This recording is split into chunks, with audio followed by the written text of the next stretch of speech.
Well, hello everyone. It's just Dwayne. Let's talk some gear.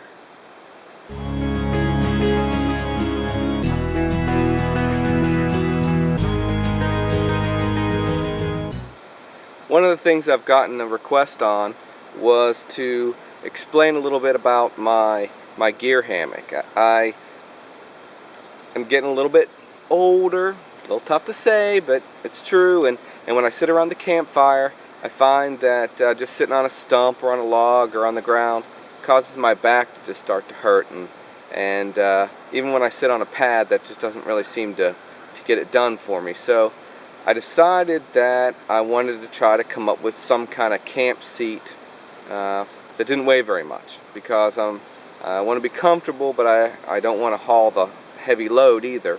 So I looked around.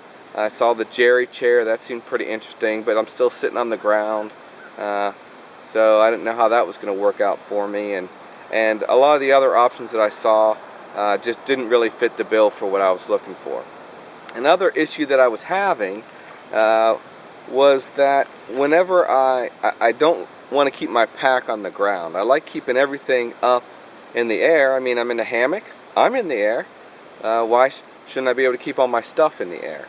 And so what I would do is take my mostly empty pack and hang it off the end of my hammock. But when I'd lay in the hammock and sleep in the hammock without my gear on it, I slept fine. Whenever I laid in the hammock and tried to sleep in the hammock with my gear, even a mostly empty pack hanging off the back of the hammock, it seemed to throw the lay of the hammock off, and I just couldn't really get comfortable. In fact, I remember camping a couple of times. I'd keep trying it, and I'd ultimately just unclip my pack and lay it on the ground, and then I was fine. I could sleep. So don't know the physics of it. I'm sure there are many out there that will explain it in way more detail than we'll ever want to know. But that was just what I observed. So I thought, well, maybe if I,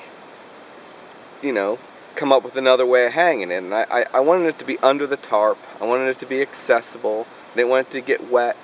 All those kinds of things. So I came up with the idea. Well, not really came up with the idea. Observed the idea. I observed a bunch of different ideas. I observed some YouTube videos using what they call, I believe, a wilderness chair, where they make it out of burlap and different reused, recycled materials, where they can kind of sling it up almost like a hammock, but mostly what they do is set up a tripod, hang one end of it off the tripod, use a stick to create the bottom of the chair, and then they have a chair that they can use in the wilderness, so they call it the wilderness chair. That was great. I saw another guy on YouTube, I'll have to look it up and probably add it as an annotation, who took that idea and turned it into a hammock. I thought that was a pretty great idea. Sergeant Rock came up with the idea, I believe, of a gear hammock and a pack cover. And so basically I stole all of these ideas and tried to put something together for myself that I thought would work out for me. Like I said, I wanted it to be lightweight, so this whole bundle comes in at 5.6 ounces. 3.6 ounces for the hammock, and 2 ounces for the tree straps. The tree straps are 1-inch webbing, polyester webbing, that I actually made off of a set of ratchet straps that I got at Sam's Club. I'll show a picture of that now. And so basically what I did was I took the strap and I just cut it off at the end of the ratchet, and used a little flame to kind of melt it, and that was it. The other thing that I did was I wanted to have toggles with me. A lot of the times I just use sticks that I find on the ground, but I wanted to have the capability to make sure that I didn't need to do that if I didn't want to do that. And so what I did was, I don't know if you can see that, is I came up with, well, I got another idea off the forums, and again it's hammockforums.net, wonderful site, that suggested going to a sporting goods store where they deal with archery and see if they had, sections of arrows that they had cut. Well, it turns out I went to Dick's Sporting Goods, and where I'm at, they didn't do that. So that was just my luck, of course. And so what I did was I bought a juvenile practice arrow. I think I paid $1 for it, and I just cut my own using a tubing cutter. And then what I did was just attached a piece of thin cord to the end of the strap so that it wouldn't get loose, but was still long enough for me to put the toggle in.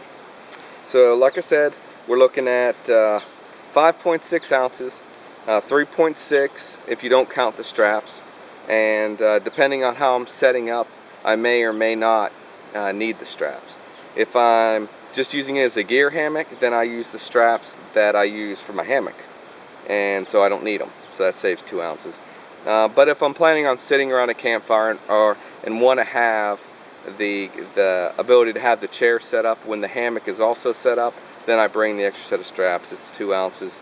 It's just, I guess that's the price we pay for getting old. So I'll go ahead and set it up for you now. There's a couple different ways I set it up. One, I set it up as kind of a bench. One, I set it up as kind of a recliner. And also I set it up as a gear hammock.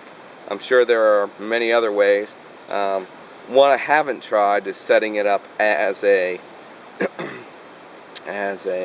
wilderness chair using the tripod idea, but one of these days I will, and when I do, I'm sure I'll shoot some video of it.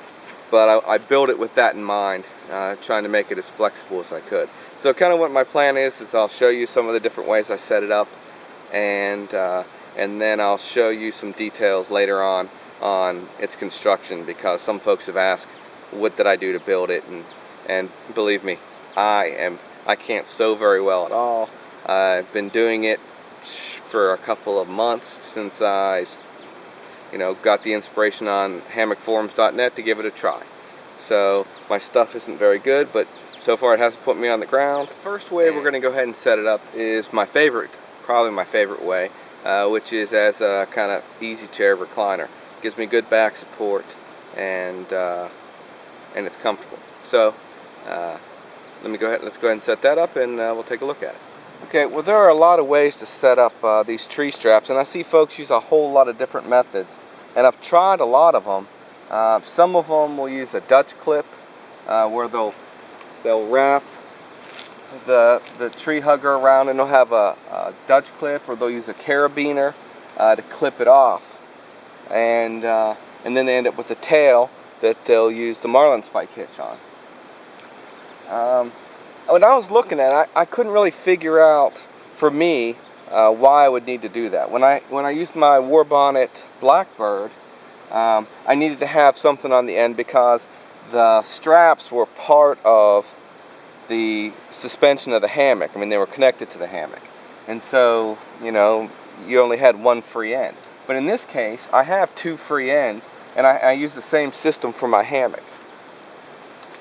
So essentially what I do is I already have the opening in the end, and so I just slip the free end of my tree strap through there, and it seems to hold just fine. I can't imagine that it's any weaker, because all I've done is removed the piece of metal that would be abrading the strap. So I feel like that's pretty good, and like I said, it hasn't put me on the ground yet, so we'll see how that goes. So the next thing I'm going to do is what's called a marlin spike hitch. There's a number of videos out there, Shug's being the one where I learned it from, and probably the most entertaining, but just for completeness I'll include it. What you do to make a marlin spike hitch, and normally, like I said, I use a piece of wood, but I'm going to go ahead and use this toggle because I said I could, so I guess I need to show it. What you do is you make a loop, okay, flip it up, and pull the piece of strap from behind out through the hole. Take the toggle, stick the toggle through the opening, pull it tight. Now, as Shug will tell you a number of times, you want to put the line over the knot and not the toggle. Over the knot, never the toggle. let's be honest, I included this so that I could say, over the knot, but not the toggle.